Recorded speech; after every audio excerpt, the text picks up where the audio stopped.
میرے نبی پاک صلی اللہ علیہ وسلم نے فرمایا مومن نرم دل ہوتا ہے، رقیق القلب ہوتا ہے. گویا مومن دھوکہ کھا تو سکتا ہے پر دھوکہ دے سکتا مومن کی یہ شان ہی نہیں کہ وہ دھوکہ دے. اس کا ایمان یہ گوارا ہی نہیں کر سکتا. اس کی روحانیت میں اتنی طاقت ہی نہیں کہ وہ دھوکہ دے. کیوں؟ اس لیے کہ نبی پاک صلی اللہ علیہ وسلم نے فرمایا جو دھوکہ دے وہ ہم میں سے ہے ہی نہیں. من غشا، جس نے دھوکہ دیا، فلیس منا، وہ ہم میں سے، بولیے ہم میں سے. اور یہاں تبصرہ تو ہوتا ہے کہ وزیر اعظم دھوکے باز، صدر دھوکے باز، فلانا دھوکے باز. تو جس ریڑھی والے نے سامنے عام صحیح سے لگائے ہوئے ہیں موٹے موٹے اور اندر اس نے سارا کچھ رکھا ہوا ہے تو وہ دھوکے باز نہیں؟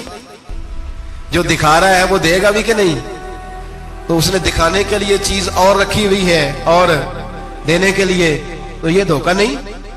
کیا صرف بڑا ہی دھوکے باز ہے؟ جس دکاندار نے بڑی ملمہ سازی کی ہے، لمبی چوڑی لائٹیں لگائی ہیں، بڑا اس نے سجا کے سوار کے تیار کر کے عرشیں رکھی ہے، اور جھوٹ کی نگری میں وہ لوگوں کے ساتھ لوٹ رہا ہے ان کی آنکھوں کو چندھا کے، وہ دھوکے باز نہیں؟ بالکل جائز کمائی کر رہا ہے. نبی پاک صلی اللہ علیہ وسلم نے فرمایا چیز جب تم بیچو تو اس کی زیادہ تعریف نہ کرو. جب چیز بیچو تو جو اس کے اندر نقص پایا جائے وہ گاہک کو بتاؤ. اگر تم وہ نہ، یہ ابن ماجہ کی حدیث ہے، فرمایا اگر تم نے چیز کا عیب گاہک کو نہ بتایا تو اللہ تم سے ہمیشہ ناراض رہے گا اور فرشتے تم پر لعنتیں برساتے رہیں گے. حضرت واصلہ بن اسکے رضی اللہ تعالیٰ عنہ حضور کے صحابی ہیں. اللہ اکبر.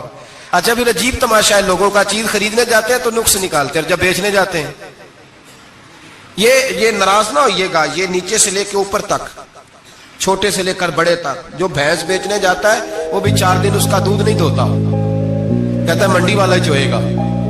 جس دن دودھ دھوئے گا اس دن نکلے گا 25 کلو، اور جب گھر جائے گا تو یہ تو میرا خیال دھوکا نہیں.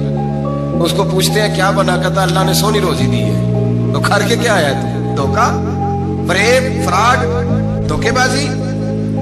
لوگ بڑوں کے بارے میں تو زبانیں کھل جاتی ہیں، بڑی باتیں ہوتی ہیں، تو اپنی صفائی کون دے گا؟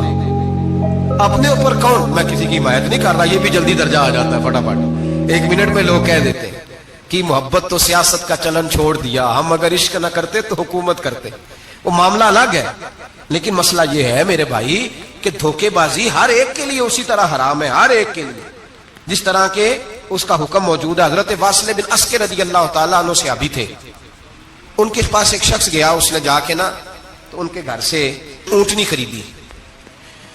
امام بہقی نے لکھا ہے جب خرید کے لائے تو رستے میں ان کے بیٹے نے بیچی یا گھر کے کسی اور فرد نے جب خرید کے لائے تو جناب